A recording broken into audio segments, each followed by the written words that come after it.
Welcome back to our channel. അപ്പം ഇന്ന് നമ്മളൊരു വെറൈറ്റി പലഹാരം ഉണ്ടാക്കാൻ പോകുന്നത് ഇഡലി പാത്രത്തിനകത്ത് ഉണ്ടാക്കാൻ പറ്റുന്നത് പഞ്ഞി പോലത്തെ ഒരു കേക്ക് ഉണ്ടാക്കാമെന്ന് വിചാരിച്ചു. അപ്പോൾ അച്ചുകൂട്ടം വരുന്നതിന് മുന്നേ പരിപാടിയൊക്കെ ചെയ്തിരിക്കണം.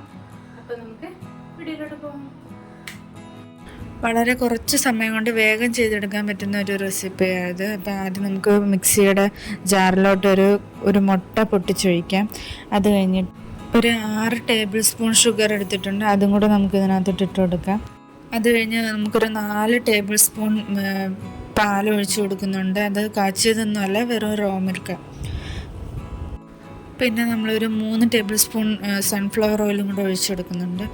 അത് കഴിഞ്ഞ് പിന്നെ നമുക്ക് 1/4 ടീസ്പൂൺ സോഡാപ്പൊടി, 1/4 ടീസ്പൂൺ ബേക്കിംഗ് സോഡ, പിന്നെ 1 ടീസ്പൂൺ വാനില എസൻസും കൂടെ നമുക്ക് ആഡ് ചെയ്ത് കൊടുക്കാം.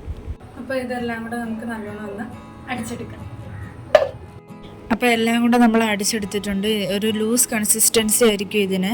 അപ്പോൾ ഇതിലോട്ട് ഒരു 8 ടേബിൾ സ്പൂൺ ഗോതമ്പ് പൊടിയാണ് ഞാൻ ഇട്ട് കൊടുക്കുന്നത്. വേണമെങ്കിൽ നമുക്ക് ഇതിന് പകരം മൈദയും വേണമെങ്കിൽ യൂസ് ചെയ്യാം. പിന്നെ കുഞ്ഞിനൊക്കെ കൊടുക്കുന്നതുകൊണ്ട് ഞാൻ മൈദ അത്ര ഹെൽത്തി അല്ലാത്തതുകൊണ്ടാണ് ഗോതമ്പ് ചൂസ് ചെയ്യുന്നത്.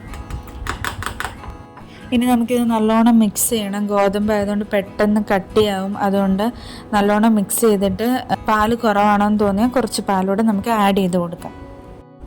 ഇനി നമുക്ക് ഒരു പിഞ്ച് ഉപ്പും കൂടെ ഇട്ട് കൊടുത്തിട്ട് നല്ലോണം മിക്സ് ചെയ്തെടുക്കാം. അപ്പോൾ ഈ ഒരു കട്ടി കൺസിസ്റ്റൻസിയിലാണ് കിട്ടുന്നത്. നമ്മൾ സാധാരണ ഇഡ്ഡലിക്കൊക്കെ ബാറ്റർ ഉണ്ടാക്കത്തില്ല, അതുപോലെ തന്നെ ഒരു കട്ടി കൺസിസ്റ്റൻസി ആയിരിക്കും.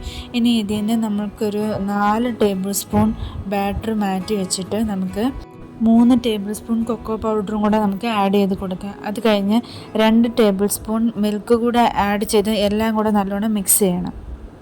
അപ്പോൾ നിങ്ങൾ ആദ്യമായിട്ട് എൻ്റെ വീഡിയോ കാണുന്നതെന്നുണ്ടെങ്കിൽ എൻ്റെ ചാനലൊന്ന് സബ്സ്ക്രൈബ് ചെയ്ത് സപ്പോർട്ട് ചെയ്തേക്കണം. പിന്നെ അടുത്തുള്ള ബെല്ലൈക്കൺ കൂടി എനേബിൾ ചെയ്ത് വെച്ചാൽ ഞാൻ എപ്പോൾ വീഡിയോ ഇട്ടാലും ചടപടയെന്ന് കാണാൻ പറ്റും. അപ്പോൾ ബാറ്റർ എല്ലാം ഇവിടെ റെഡി ആയിട്ടുണ്ട്. അപ്പം ബാറ്റർ ഒഴിക്കുന്നതിന് മുന്നേ നല്ലോണം സൺഫ്ലവർ ഓയിൽ വെച്ചിട്ട് നല്ലോണം എല്ലായിടത്തും തടവി കൊടുക്കണം. ഇനി നമുക്ക് ബാറ്റർ എല്ലാം ഇഡലി തട്ടിലോട്ട് നിറയ്ക്കാം. ബാറ്റർ ഒഴിച്ച് കഴിഞ്ഞിട്ട് നല്ലോണം ഒന്ന് തട്ടി കൊടുക്കണം. അപ്പോൾ എല്ലാം ഒന്ന് ലെവലായിക്കോളും. അപ്പോൾ ആ ബാറ്ററെല്ലാം നമ്മൾ നിറച്ച് കഴിഞ്ഞ് ഇനി കൊക്കോ പൗഡർ ഇട്ട ബാറ്റർ കൂടി നമ്മൾ ഇതിനകത്ത് കുറേശ്ശെ ഒഴിച്ചു കൊടുക്കണം. ഇനി നമുക്ക് മറ്റേ ബാറ്റർ അതിൻ്റെ പുറത്ത് ഒഴിക്കാം. അങ്ങനെ ഒരു പാറ്റേൺ പോലെ കിട്ടാൻ വേണ്ടിയിട്ടാണ് നമ്മളിങ്ങനെ ചെയ്യുന്നത്. അല്ലെങ്കിൽ ഒരുമിച്ച് ഒഴിച്ചാലും മതി. ബാറ്റർ എല്ലാ തട്ടത്തിലോട്ട് ഒഴിച്ച് കഴിഞ്ഞിട്ട് നമുക്ക് ഒരു ഇഡലി പാത്രത്തിൽ വെള്ളം തിളപ്പിക്കാൻ വെച്ചിട്ട് നമുക്ക് ഈ തട്ടെല്ലാം കൂടെ വെച്ച് കൊടുക്കാം. വളരെ കുറച്ച് മാവ് മാത്രമേ നമ്മൾ വെച്ചിട്ടുള്ളൂ. ഇതൊരു 15 മിനിറ്റ് കഴിഞ്ഞിട്ട് നമുക്ക് തുറന്ന് നോക്കുമ്പോഴത്തേക്കും നല്ല സൂപ്പറായിട്ട് വന്നിട്ടുണ്ട്. നല്ല നമ്മൾ ബേക്കിംഗ് പൗഡറും സോഡാപ്പൊടിയൊക്കെ ഇട്ടുകൊണ്ട് നല്ല പൊങ്ങി വന്നിട്ടുണ്ട്. ഇനി നമുക്ക് ഒരു 2 മിനിറ്റ് ചൂട് മാറാൻ വേണ്ടിയിട്ട് മാറ്റി വെച്ചതിന് ശേഷം ഇത് ഇളക്കി നോക്കാം.